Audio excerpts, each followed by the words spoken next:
Hello दोस्तों, आपका स्वागत है NA horror stories YouTube channel में। मैं हूं सात्विकी द्विवेदी। तो दोस्तों, आज की कहानी सुनने के लिए आप लोग तैयार हो जाइए। तो बढ़ते हैं आज की भूतिया कहानी की ओर। मेरा नाम रतन सिंह है। मेरी ये कहानी तब की है जब मैं 26 साल का था। उन दिनों मैंने अपने गांव में एक समोसे की दुकान खोल रखी थी। मैं समोसे दुकान पे पहले बेचता, इसके बाद शाम को समोसा लेकर गांव-गांव जाकर बेचता था। मेरी दुकान सुबह 10 बजे से रात 8 बजे तक खुलती थी। मेरी दुकान में मेरे अलावा एक लड़का और था जो मेरी दुकान में काम करता था।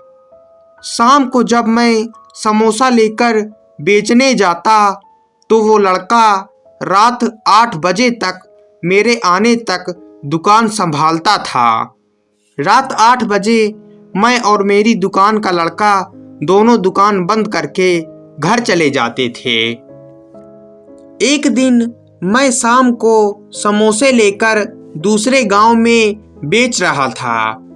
तभी मुझे एक आदमी मिला। उस आदमी ने कहा, भैया आपके समोसे मैं बहुत पसंद करता हूँ।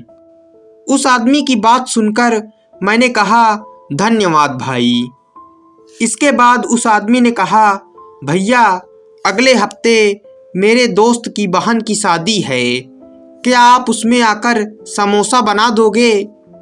फिर मैंने उस आदमी से कहा कि मुझे इतना पैसा चाहिए।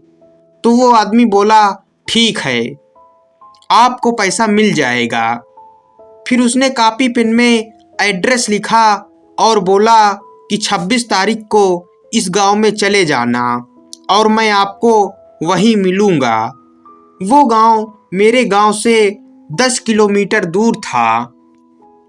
फिर 26 तारीख आई।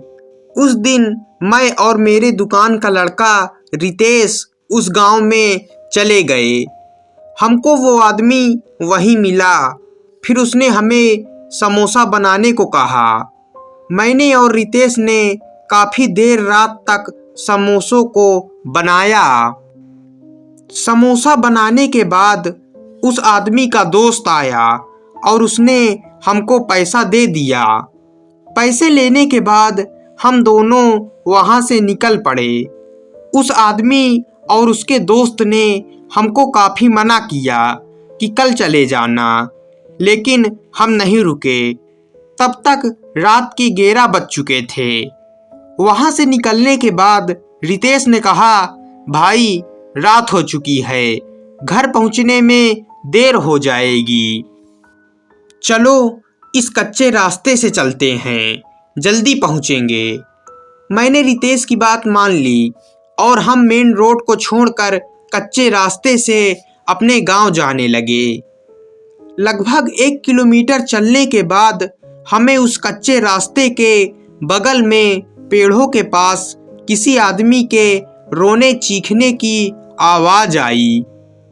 हम दोनों वहां रुककर उस आवाज़ को सुनने लगे। वो आवाज़ कह रही थी कि मुझे मत मारो, मुझे मत मारो। उस आवाज़ को सुनकर हम दोनों उसी तरफ जाने लगे, लेकिन वहाँ पेड़ के पास पहुँचने के बाद वो आवाज़ आना बंद हो गई। रितेश ने मुझसे कहा, भाई इतनी रात को यहाँ पर आवाज़ आना मुझे कुछ सही नहीं लग रहा है। कहीं ये भूत प्रेत का चक्कर तो नहीं है?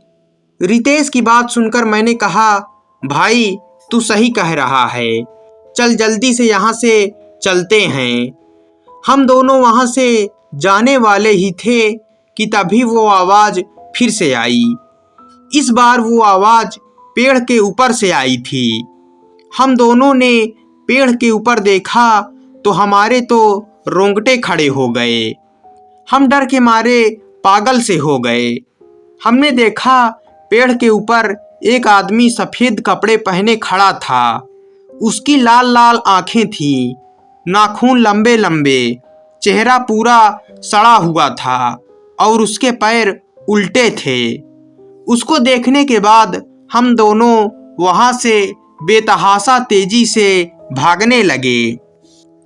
भागते भागते हमें रास्ते में एक मंदिर दिखाई पड़ा।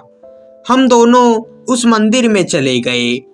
हम दोनों ने रात वहीं गुजारी। फिर अगले दिन जब मंदिर का पुजारी आया तो हमने उनसे सारी बात बता दी। हमारी बात सुनने के बाद उन्होंने हमसे बताया कि कुछ साल पहले उसी पेड़ के नीचे एक आदमी का मर्डर हो गया था।